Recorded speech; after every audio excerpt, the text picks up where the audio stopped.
Hey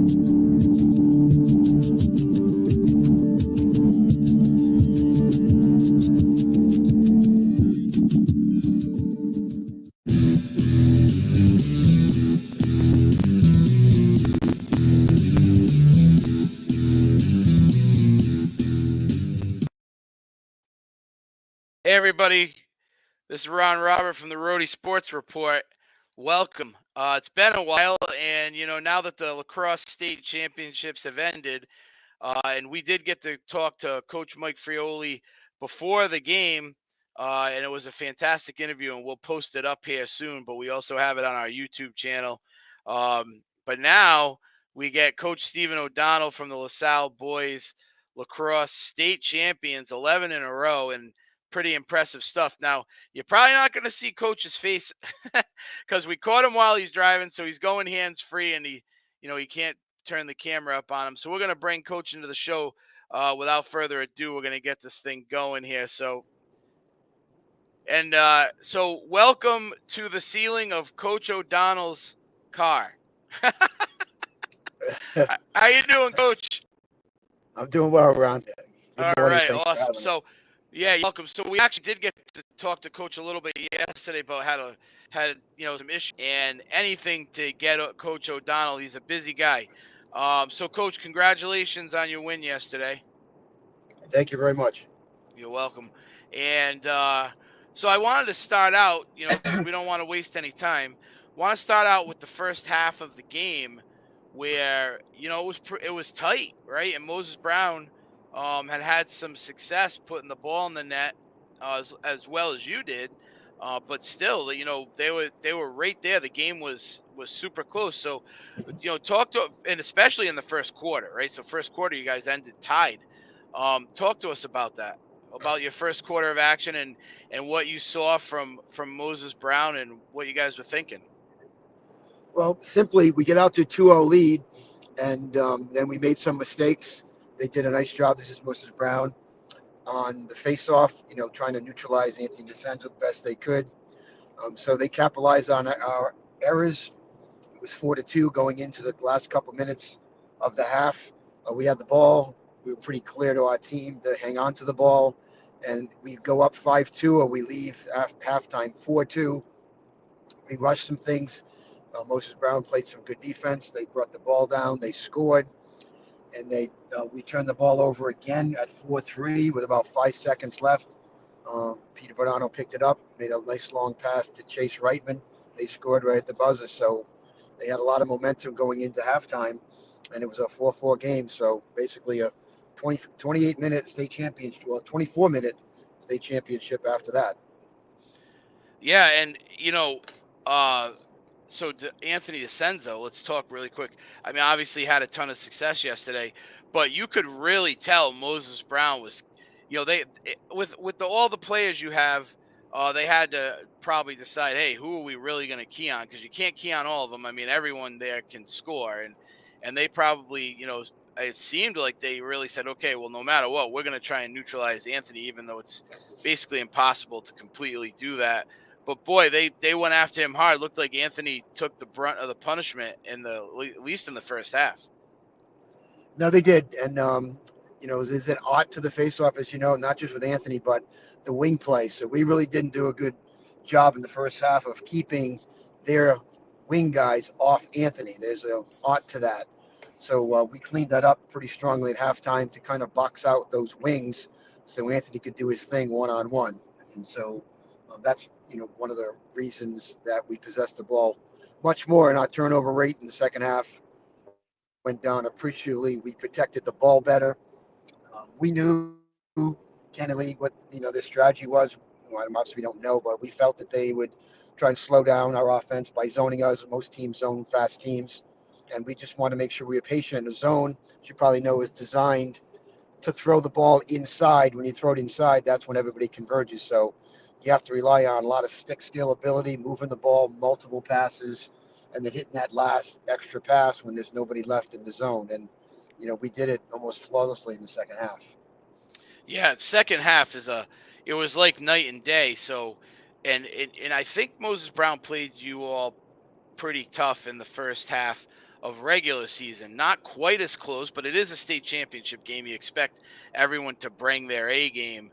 But in the what'd you say to your team at halftime? I mean, obviously, this was a that was a great state championship game in the first half. I mean, exciting. Everyone in the stands are on the edge of their seat. But what'd you say to your team?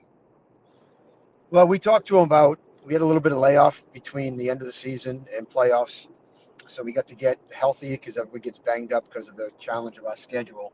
So some of it was pretty animated. We have a senior Layton team that this is it. 24 minutes left of their high school sporting life. So graduation is next week. They own it. And so they've owned it all year. They've led all year. We have 5 senior captains, but in addition, we have other seniors that are leaders, and some don't even play. They don't get time on the field, but they're great leaders. So we challenged them on that. We talked about just staying steady. We felt that we were deeper, in better shape. You'd have to kind of appreciate how these kids practice, but they train, and they train pretty uniquely. They've learned to push their bodies to the limits for young high school kids, and so we felt that there's nobody we felt in America that could play us and can stay with us in the second half because we just felt that somebody, and this is no reflection of Moses Brown, whatever we played, we felt they just couldn't compete, third or fourth quarter because we'd have a little bit more gas in the tank. So Yeah, I relying mean, on well, that, you've shown it. You've showed it. You've shown that through the yeah, no, just really season with. telling the kids, but they know it too. And so just letting them live it. And candidly, senior leaders step forward pretty hard. They rode very well today. We haven't ridden well. Riding, for those who don't know lacrosse, is when the other team gets the ball at the goal line and then you play them. And it's there. They have an extra person. You have 3, they have 4. So it's basically a 7-on-6 coming up the field. And our guys stepped up. We scored 3 goals off the ride, which is, sometimes that's backbreaking for the other team. So Oh, right. kudos If you to could, our guys. unbelievable. 3 goals off the ride. And what about Nolan Johnson? Let's talk about him for a second because with all the fantastic players on your team, and we could sit here and name them, and like a stud like Dylan Johnson, right, who can just snipe from everywhere. Thomas Cato, a huge leader on your team. Noah Rosa. I mean, we could just go down. Garrett Clare, just go down the list. But Nolan Johnson just comes up big, just fine in the back of the net so many times yesterday. What a great performance by him. Well, he's a gamer. He's a pretty good story. Last year, the 4th game from the end of the season against Moses Brown, actually, he got concussed. He got drilled pretty good, and he was out for the rest of the season. So he did not get a chance.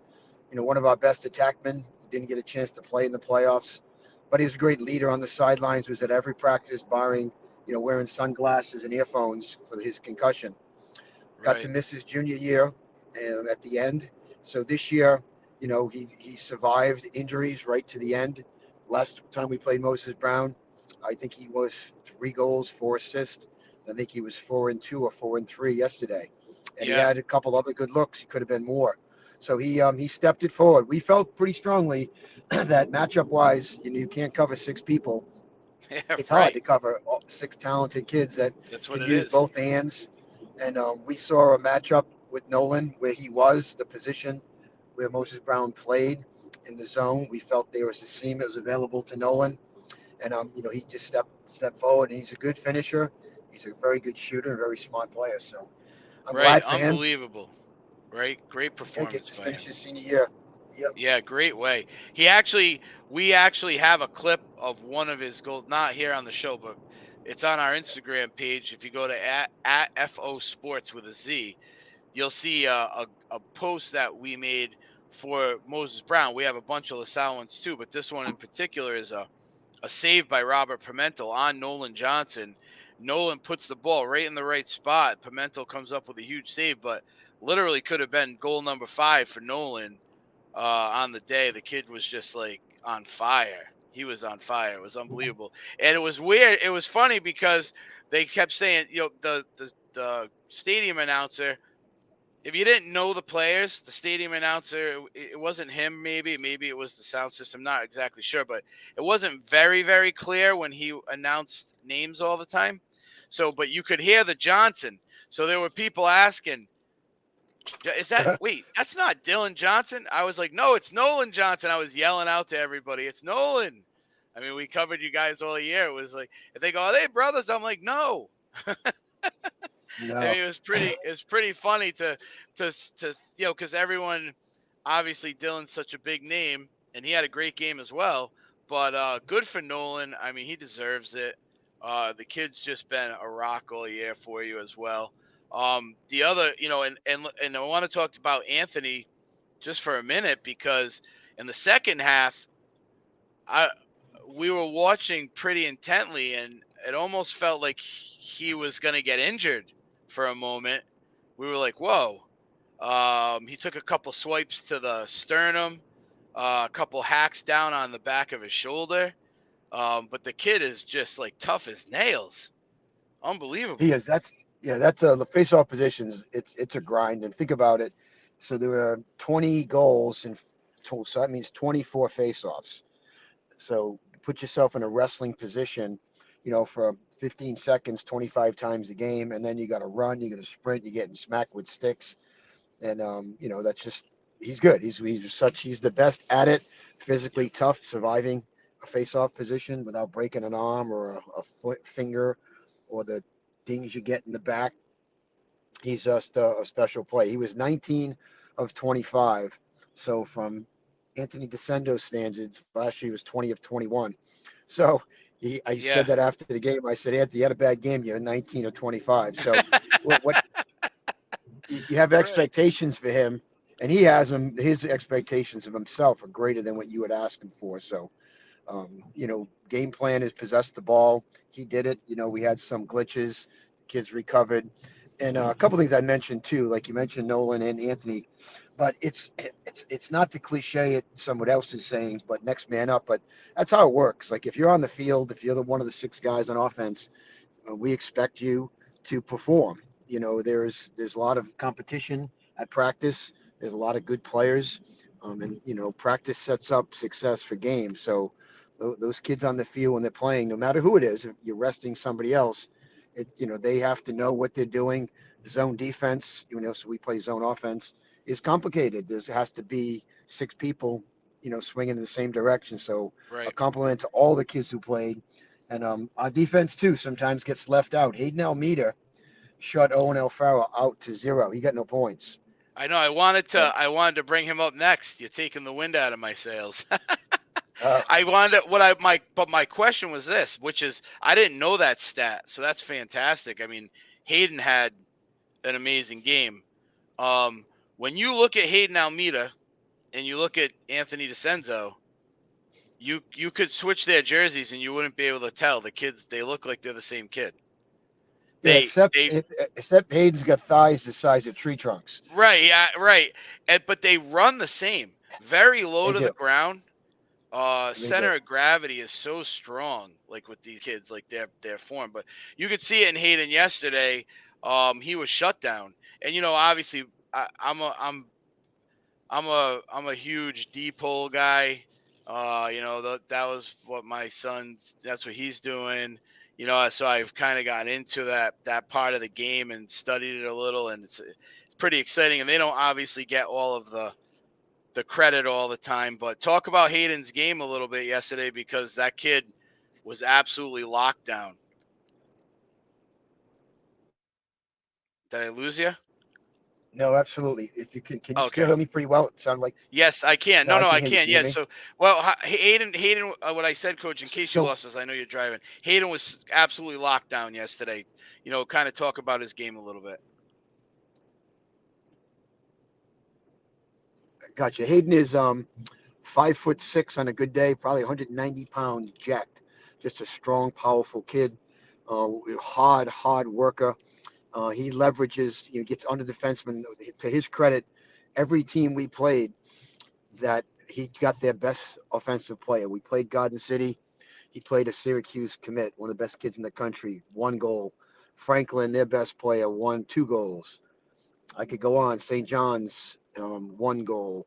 Yep. BC High, 1 goal. All these kids are all major D1 commits, and he's kind of been overlooked in the recruiting process because of his size. but I've talked to a lot of Division I coaches. He's small, and the height sometimes you can get under those big defensemen. He played a 6'4" All-American from Cheshire High School, and that kid got one goal because he just has great leverage. He doesn't go for fakes. He's a very disciplined defender, and he's the heart and soul of that defense. And so he deserves a lot of credit. Mr. O'Farrell is a player. He can, I don't know how many Oh points he yeah. got this season, Moses Yep. Brown, but I think he got one goal. Yeah, one goal the first game against us. He got none yesterday, so that's a tribute to Hayden Almeida without question. Yeah, definitely. And one last And that's a question, young just about like defense too. how the He's a game. junior. Oh, Hayden's a junior. He's a junior. The other two starters were sophomores, and the starting long stick mini is a freshman.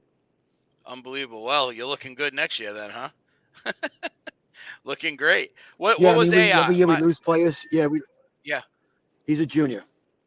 AI. Oh wow. Yeah, Max. Yeah, he's also a football player, a standout defensive player for the football team. And most of these kids play two sports at a pretty high Yep. level: Yep. basketball, hockey, lacrosse. We had just a shout out. You could promote this. Brady Fisher, he's an all-state football player. He was all-state track in the winter. Then he played lacrosse. He's state champion. He's number 16, and he Yep. won he came second in the hurdles on Saturday. He came in first with the 4x100 meter relay team, and he competed in like 4 events in track. I went to watch him Saturday, Yeah. and he played 4 sports, and 3 of them he was all state in, and 4 sports. Unbelievable. Yeah, and the school allows you to do that as long as, like, for lacrosse is a cut sport, so he has to play lacrosse full time. So I went to the captains and talked to them. I said, "Are you guys comfortable with this? Because he won't be at every practice, but he's a special athlete. Yeah. Kids are great, and he helps us. He's a fast kid, um, and it's a hard grind on him, and being a real good student too. So that's something someone should be showcasing. A four Yeah. sport athlete at Unbelievable. that We'll level. definitely do Yeah, that. I'd yeah, he's love it. got I three champ. remember a. Yeah, Go ahead, Coach. What? no, I'm sorry. He'll have 3 rings. He'll get a football. No, he wouldn't ring. Football didn't win championship, but close. Then Yep. track. Yeah, he'll get 3 varsity rings in one year. That's got to be unheard of I know in that's this modern day unbelievable. era. Yeah, Yeah. Prout used to have a 5 sport athlete, but he didn't win. They didn't win state titles in anything. I don't think. I mean, having 3 rings in one year. Wow. That's crazy. um, yeah, yesterday he made a play at the middle of the field where he retrieved a ground ball. I don't know. I'm sure you remember it, but I I do. had it on video. I have to go back and look. But he had 3 blue jerseys around him. They converged on him. He roll dodged out of it, then had to beat a kid with like a juke move, and then broke out and then beat all 3 of them and took it all the way to the box. It was unbelievable play. Yep. And what he did was, one of the games this year, he did the same exact thing. But then when you come into the box, he slowed down, and it was against St. John's. He got stripped from behind. Yep. And so how these kids learn is it's called a trail check. And we talked about it that, because when you slow down, people keep running. And this game, if you noticed, when he went in the box, he looked behind him, then he, put the stick in front of his body so he couldn't get trail checked. And we possessed it at a key time where, we put it in transition where we could take some time off the clock. So Yeah. that's part of that maturation process of these kids. Wow. So not only having the athletic ability and the lacrosse acumen, but then being trained the right way. Once you get in the box, what are you doing with your stick to protect the ball? I mean, just unbelievable play. But I remember that play. It stuck out. I wasn't thinking about it until you brought his name up, and then, but boy, he showed me something on that one. Really, really, just great performances. And then, so my last question for you, Dylan Johnson. So Dylan Johnson, and I could be wrong, but I was, obviously, we weren't broadcasting the game, so I was able to kind of almost watch it as a spectator, and we were taking clips and videos and stuff, but not really broadcasting it, right? So I was watching it, and they did they put a double team? One, were they were playing zone defense or man? Because sometimes it Uh, looked like it was zone, but then I felt like no, it Dylan was a Johnson zone. was on the double team a lot. Yeah, only at the end. It was they zoned, but anytime that he'd make any movement to the cage, they'd slide to him Oh in the yeah, zone. in And the then when in he'd the throw it, zone. yeah, then they'd rotate. It's pretty common in that when Yep, you have a player like him, and the key to it is beating them to the rotation. Like if they double team him, which is fine, he knew it, and as soon as they double team, he throws the ball. If we can move the ball quicker than they can respond, that's when you get a good shot. And that's what happened. yep. I think And Nolan so, Johnson uh, was able to capitalize on that a few times. I right, and saw Dylan, one yeah, one in particular I can remember. yeah, Dylan knew, and we knew this going in that Of course. he's going to be the focal point because his ability to just rip it, and he can do it with both hands, which makes him very difficult to stop. So we knew when we drew the double, we just had to move to those open seams. It's just getting them to execute it. And Dylan, who wants to shoot at times, he'll get double team and he'll run around the double team and he'll shoot because that's just in his DNA. Right. But once we can home him in, so to speak, and say, Dylan, look, we're not concerned about you scoring.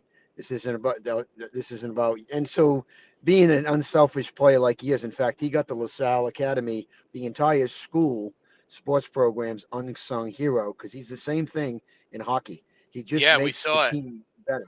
Yep. Yeah, we loved So watching he's him a in hockey. yeah, The other great kids love teammate. to give him a hard time a little bit. His friends. How these guys are. They all like to razz on him Yep. a little. But they would always say, "Hey, he's the guy. He loves to dish it off. I mean, he'll shoot it once in a while, but he'll draw he'll draw attention and then pass it away." Um, Well, yeah, this is a good example of Dylan. When we played St. John's, not St. John's, Dexter South, it's a oh, prep Dexter school up in South. Mass. We were in overtime, and we got the ball, called the timeout, and typically you come up with some innovative plan to play. Here was the play: you guys all go here, go here, go here. Dylan, take the ball and go score. That was it, and that's exactly what he did. So it wasn't Right. anything. Just run through people and score. And I mean, that's not the best strategy, but that's what we did because you know you depend on kids like him. And again, he was willing to give away, the limelight of scoring many goals for a championship run. And the kids who get the goals and assists typically sometimes get the praise, and they should. But he's the setup guy where he made everything go just by being unselfish. So Yeah. kudos to him. Yeah, no, he's a great kid. He knows all of us. We know him. We always love seeing him at on the sidelines and the stands because it always seems like if it's a LaSalle girls lacrosse game or if it was some other LaSalle event, he's always there. Yep. Supporting his friends. So we would see him often. He's a great kid. But yeah, so all right, coach. I mean, thanks for the interview. Congratulations on number 11. That's This great. is What an 10. accomplishment. Oh, this is This is 10. 10. Sorry. I This is meant 10. yeah. So on number 10 and I'm sure I mean now you tell me all your defense is returning and your goalie. I mean, wow, unbelievable. And then you got kids stepping up. Now, how about in the starting six with your attack and mid? Um Yeah, Four Noah and seniors in Nolan there? graduate. Yeah, Nolan and Noah graduate.